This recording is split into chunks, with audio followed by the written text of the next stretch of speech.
हाँ professor. Yes sir. ये बताओ कि नया मिसाइल तैयार हो गया है?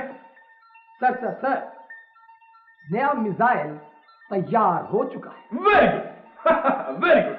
मगर प्रोफेसर वो मिसाइल है कहां?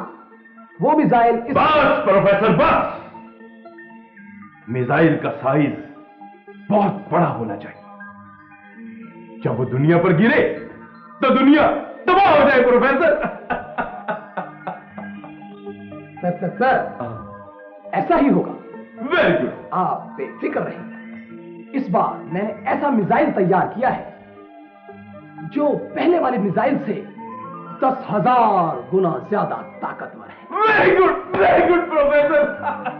Thank you. प्रोफेसर हम उसे दुनिया पर आज ही फायर करेंगे। आज ही फायर करेंगे प्रोफेसर। नहीं सर, अभी आपको जरा इंतजार करना पड़ेगा। क्योंकि अभी मिसाइल का थोड़ा सा काम बाकी है। Very sad.